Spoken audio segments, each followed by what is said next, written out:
Assalamualaikum warahmatullahi wabarakatuh. Kepada yang terhormat Ibu Sarina Rolita, LCMSI, selaku dosen pengampu pendidikan agama Islam, dan teman-teman semua yang saya banggakan. Saya Widya Yuwardani dengan NIM 2019 410026. Nama saya Aminah Latar, NIM saya 2018 410063. Assalamualaikum warahmatullahi wabarakatuh. Nama saya Siska Apriliani Putri, NIM 2019 410 192. Assalamualaikum warahmatullahi wabarakatuh. Nama saya Fania Rahmadaulay, NIM 2019 410122. Kami dari kelompok 7 ingin mempresentasikan tentang menjaga kebersamaan dalam keragaman. Terdapat 3 poin utama yang akan dibahas, yaitu tantangan dalam keragaman, konsep Islam akan keragaman, dan apa yang seharusnya kita lakukan untuk menjaga kebersamaan dalam keragaman tersebut. Sebelum masuk ke 3 poin utama tadi, saya akan menjelaskan dulu apa itu keragaman. Jadi sebelumnya, bangsa Indonesia adalah bangsa majemuk yang terdiri dari berbagai suku bangsa, agama, dan bahasa. Kemajemukan ini terjalin dalam satu ikatan bangsa Indonesia sebagai satu kesatuan bangsa yang utuh dan berdaulat. Lalu, apa itu keragaman? Keragaman adalah suatu kondisi dalam masyarakat di mana terdapat perbedaan dalam berbagai bidang, terutama suku bangsa, ras, agama, ideologi, dan budaya masyarakat yang majemuk. Keragaman dalam masyarakat adalah sebuah keadaan yang menunjukkan perbedaan yang cukup banyak macam atau jenisnya dalam masyarakat. Contohnya, di Indonesia itu terdapat bermacam suku seperti Jawa, suku Sunda, Batak, Minang, dan lain sebagainya. Sama halnya dengan multikulturalisme, yaitu sebuah ideologi yang mengakui dan mengagungkan perbedaan. Perbedaan yang dimaksud adalah perbedaan orang per orang atau perbedaan budaya, seperti perbedaan nilai-nilai, sistem, budaya, kebiasaan, dan politik. Terdapat 4 faktor yang menyebabkan adanya keragaman. Yang pertama itu lingkungan fisik daerah. Lingkungan fisik yang dimaksud yaitu seperti pegunungan, pantai, laut, tanah datar, dan lainnya. Perbedaan lingkungan fisik berdampak pada mata pencaharian dan tradisi sosial budaya. Masyarakat di daerah pantai akan berbeda dengan masyarakat pegunungan, seperti perbedaan bentuk rumah, mata pencaharian, makanan pokok, kesenian, bahkan kepercayaan. Lalu yang kedua itu ada keyakinan atau agama. Keyakinan atau agama dalam suatu masyarakat mempengaruhi kehidupan masyarakat tersebut. Keberagaman agama dan keyakinan kepada Tuhan Yang Maha Esa memengaruhi keberagaman bangsa Indonesia. Yang ketiga, ada kehidupan sosial budaya. Antara suatu daerah dengan daerah yang lain memiliki berbagai perbedaan dalam kehidupan sosial budaya. Kehidupan sosial budaya di suatu daerah memengaruhi kehidupan lainnya, sehingga muncul keberagaman dalam bangsa Indonesia. Yang keempat itu ada faktor sejarah. Sejarah setiap daerah memengaruhi keberagaman bangsa Indonesia. Daerah yang sejarahnya banyak dipengaruhi persebaran agama Islam, maka daerah tersebut mempunyai budaya sesuai nilai-nilai Islam. Daerah tersebut akan berbeda dengan daerah yang sejarahnya banyak dipengaruhi agama lain. Di sini saya akan menjelaskan tantangan dalam keragaman. Tantangan dalam keragaman ada 9. Yang pertama, individualisme. Individualisme memiliki arti lebih mementingkan kebebasan pribadi, artinya lebih mementingkan diri sendiri dibandingkan dengan mementingkan kepentingan orang lain.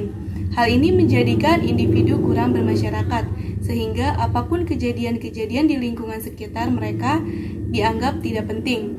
Yang kedua, pluralisme. Pluralisme merupakan paham yang menghargai adanya perbedaan dalam suatu masyarakat dan memperbolehkan kelompok yang berbeda tersebut untuk tetap menjaga keunikan budayanya masing-masing. Pluralisme ini juga dapat memicu konflik, memicu persaingan, dan juga memicu perpecahan. Yang ketiga, kontras-kontras sosial. Tantangan yang dapat kita temukan di Indonesia adalah kontras-kontras sosial yang sangat mencolok. Kontras-kontras sosial atau kelompok-kelompok sosial dapat menyebabkan adanya diskriminasi apabila terdapat suatu kelompok yang menganggap bahwa kedudukan kelompoknya lebih tinggi dibandingkan kelompok lainnya. Yang keempat yaitu ada hedonisme. Hedonisme adalah pandangan yang menganggap kesenangan dan kenikmatan materi sebagai tujuan utama dalam hidup. Hedonisme ini akan menimbulkan adanya sikap individualis, konsumtif, pemalas, dan lain sebagainya. Yang kelima yaitu ada fundamentalisme, yaitu pandangan hidup yang berpegang kokoh pada dasar-dasar ajaran agama atau ideologi tertentu secara radikal dan tanpa kompromi baik dalam penafsiran maupun pelaksanaannya. Fundamentalisme ini sering menyebabkan konflik antar kelompok. Mereka menganggap diri sendiri lebih murni dan dengan demikian juga lebih benar daripada lawan-lawan mereka yang iman atau ajaran agamanya telah tercemar. Yang keenam, budaya multimedia. Saat ini teknologi multimedia sudah bersifat langsung dan tidak dapat disensor. Hal ini akan menyebabkan adanya perpecahan. Yang ketujuh yaitu ada nihilisme kaum muda. Nihilisme di kalangan generasi muda juga termasuk tantangan dalam keragaman karena generasi muda sendiri merupakan generasi yang akan melanjutkan kebersamaan dan keragaman di masa yang akan datang. Jika hal ini nihil atau tidak dipertahankan, maka keragaman akan hilang. Yang kedelapan yaitu ada persoalan ekologi. Persoalan ekologi memberikan efek signifikan untuk seluruh kehidupan atau organisme.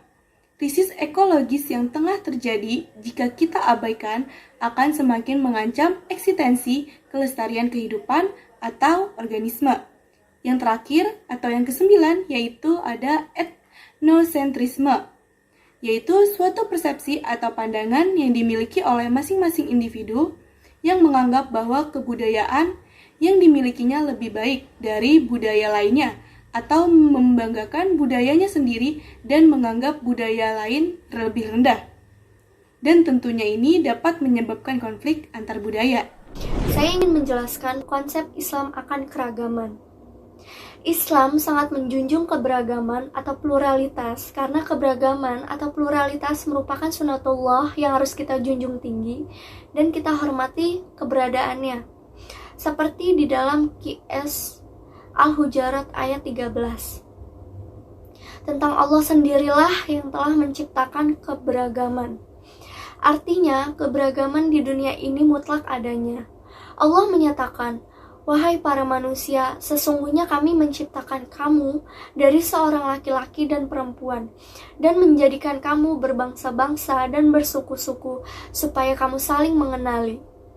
Dan terdapat juga di dalam QS Al-Hujurat ayat 10 tentang ajaran Islam mengutamakan persaudaraan atau ukhuwah dalam menyikapi keberagaman. Yang dikatakan sesungguhnya orang-orang mukmin adalah bersaudara. Karena itu damaikanlah antara kedua saudaramu dan bertakwalah kepada Allah supaya kamu mendapatkan rahmat. Ketegasan syariah Islam memberikan gambaran betapa perhatiannya Islam terhadap permasalahan keberagaman dengan mengutamakan persaudaraan, keharmonisan, dan perdamaian. Islam memberikan beberapa prinsip dasar dalam menyikapi dan memahami pluralisme ini. Yang pertama ada prinsip keberagaman yang lapang.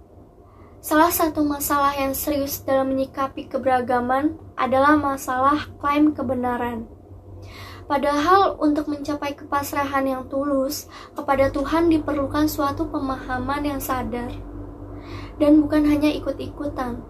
Oleh sebab itu, sikap kelapangan dalam mencapai kebenaran ini bisa dikatakan sebagai makna terdalam keislaman itu sendiri. Yang kedua ada keadilan yang objektif. Islam mengajarkan bahwa kita harus menegakkan keadilan dalam sikap dan pandangan ini dengan objektif terlepas dari rasa suka atau tidak suka. Yang ketiga ada menjauhi kekerasan dalam berinteraksi dengan pemeluk agama lain, termasuk ketika melakukan berdakwah. Dalam berdakwah, kita harus mengutamakan dialog, kebijaksanaan, dan cara-cara argumentatif lainnya. Tiap agama mempunyai logikanya sendiri dalam memahami Tuhan dan firman-Nya. Dialog bukan dimaksudkan untuk saling menyerang, tetapi adalah upaya mencapai kesepahaman dan mempertahankan keyakinan kita. Dan yang terakhir, keempat, ada menjadikan keragaman agama tersebut berbagai kompetisi positif dalam kebaikan. Misalnya, ketika ada pemeluk agama lain berbuat amal sosial dengan semisal melakukan advokasi terhadap masyarakat tertindas seperti kaum buruh, pelecehan seksual, dan sebagainya, maka kita tidak boleh begitu mencurigainya sebagai gerakan pemurtadan atau bahkan berusaha menggagalkannya. Tetapi hal tersebut haruslah menjadi pemacu bagi kita kaum muslimin untuk berusaha menjadi lebih baik dari mereka dalam hal amal sosial. Dan ada konsep toleransi dalam Islam. Toleransi adalah sikap saling menerima, menghargai, serta menghormati keragaman budaya dan perbedaan berekspresi. Islam adalah agama yang sangat toleransi. Islam mengakui adanya keragaman, termasuk keberagaman dalam agama. Dalam Islam, seorang muslim dilarang memaksa orang lain untuk meninggalkan agamanya dan masuk Islam dengan terpaksa. Karena Allah telah berfirman, tidak ada paksaan untuk memasuk agama Islam. QS Al-Baqarah 256. Saya di sini menjelaskan cara untuk menjaga kebersamaan dalam keragaman. Yang pertama ada toleransi. Cara utama untuk menjaga kebersamaan meskipun berbeda satu sama lainnya adalah dengan bertoleransi. Anda bisa bertoleransi pada siapapun yang berbeda budaya, suku, ras, atau mungkin agama dengan diri sendiri. Yang kedua ada saling menghargai. Hal utama yang paling penting untuk bisa dilakukan yaitu dengan saling menghargai. Dengan saling menghargai, maka akan memberikan manfaat yang baik, serta tidak terjadi permasalahan yang memang tidak diperlukan. Yang ketiga ada tidak saling menjatuhkan. Sebagaimana mestinya seorang saudara, maka tidak boleh untuk saling menjatuhkan. Yang keempat, membantu satu sama lain. Manusia merupakan makhluk sosial yang memang membutuhkan satu sama lain, termasuk dalam hal menjalin keberagaman di Indonesia. Dengan membantu satu sama lainnya akan memberikan efek yang sangat besar. Terlebih, sesama masyarakat Indonesia memang seharusnya melakukan hal ini. Yang kelima, menghargai perbedaan yang ada. Manusia memandang dan menyikapi apa yang terdapat dalam alam semesta bersumber dari beberapa faktor yang dominan dalam kehidupannya. Keenam, mengamalkan Bhinneka Tunggal Ika. Kalimat Bhinneka Tunggal Ika berasal dari bahasa Jawa kuno yang artinya berbeda-beda tetapi tetap satu. Sebagai bangsa majemuk, kita wajib sadar bahwa tujuan berbangsa adalah mewujudkan cita-cita para pendiri bangsa yang tercantum pada pembukaan Undang-Undang Dasar, yaitu negara Indonesia yang merdeka, bersatu, berdaulat, adil, dan makmur. Yang ketujuh, saling menjalin kebersamaan. Tidak hanya dalam kondisi senang saja, tetapi saat kondisi susah juga tetaplah menjadi bagian dari masyarakat yang memang siap membantu sesama. Jalin kebersamaan sesama masyarakat Indonesia, jangan sampai keberagaman ini hilang karena tidak ada jalinan kebersamaan satu sama lainnya. Terima kasih.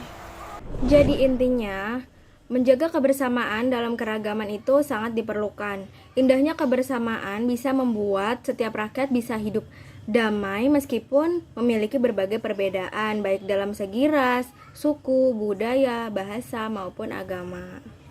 Cukup sekian presentasi dari kelompok kami. Kurang lebihnya mohon maaf apabila ada salah-salah kata, karena sesungguhnya kesalahan datang dari kita dan kesempurnaan hanya milik Allah Subhanahu wa taala. Wassalamualaikum warahmatullahi wabarakatuh. Terima kasih.